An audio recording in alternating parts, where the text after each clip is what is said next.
The coffin began to shake, and the men threw it away. The four muscular men carrying Omoye to her final resting place. Then it happened. A violent shaking that sent the coffin lurching left and right.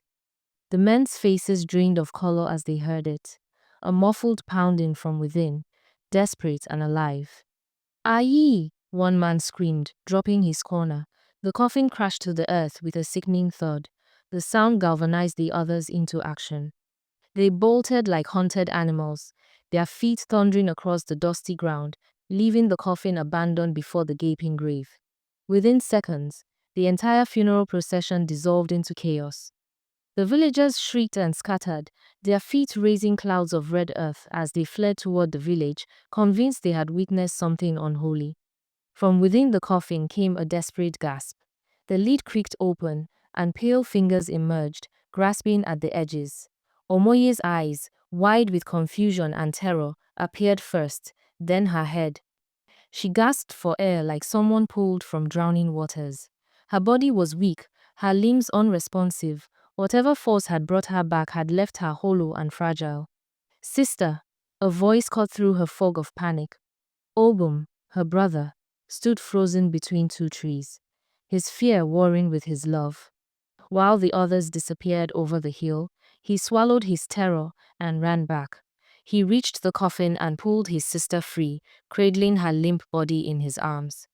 She collapsed against him, unable to support her own weight, tears streaming down her face as reality crashed over her. He carried her home through the whispered accusations and pointed fingers. The village erupted into fear and superstition. When Omoye attempted to walk to the market, people fled, screaming that she was a walking dead, a spirit, a curse upon the land. Doors slammed. Children were pulled inside. Hunters spoke of exorcisms. Then Chidi came. Humble, steady Chidi, who saw beyond the fear. While others crossed the street to avoid her, he approached with calm eyes and an open heart. He saw a woman, not a phantom. He offered his hand, then his name, then his future. When villagers warned him he was marrying a spirit, Chidi simply smiled and replied, "She is human, that is enough." He paid the bride price in full. Love, he believed, could resurrect more than bodies, it could restore souls. The pregnant ghost, Omoye, who stood each night beside her grave with hands pressed to the belly. She had refused to grow old since she woke inside her own coffin. 5 months had passed since Chidi confirmed she carried his child, yet her body remained unchanged. No swelling feet, no morning sickness, no aching back, none of the burdens other women in the village bore with quiet endurance. Her skin glowed with the same youthful radiance it had possessed on the day she woke gasping for air inside her own coffin. The villagers whispered behind cupped hands. They had warned Chidi against marrying the girl who had returned from death's embrace, but his love had proven stronger than their superstitions. Now, as Omoye's pregnancy progressed without the usual trials, the whispers grew louder. When her labor came, it lasted mere hours.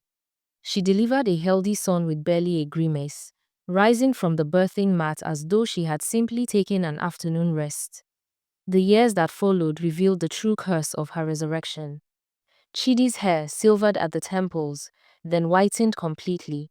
Lines carved themselves into his weathered face, mapping decades of laughter and worry. Their children grew from infants to toddlers to young adults, each passing season marking them with time's inevitable touch. But Omoye remained frozen in the bloom of her 23rd year. Her hands, which should have grown gnarled from years of labor, stayed soft and smooth. Her face, which should have creased with age and wisdom, remained unlined. While Chidi's back bent beneath the weight of years, Omoye stood straight as a young palm tree. Forever young ghost, they called her in the marketplace, their voices carrying equal parts wonder and fear. Desperate for answers, Omoye sought the village's chief priest. The old man studied her with knowing eyes, smoke from his sacred herbs curling between them. His words fell like stones into still water. "You have tasted both death and life, daughter. Now you walk the path between worlds, neither fully claimed by one nor released by the other. This is your fate. You will not age, you will not sicken. Time has lost its hold on you. Omoye returned home to find Chidi dozing in the evening sun, his lined face peaceful in sleep. She knelt beside him, her eternally young hand covering his weathered one. Love, it seemed, was the only force powerful enough to bridge the chasm between the ageless and the aging.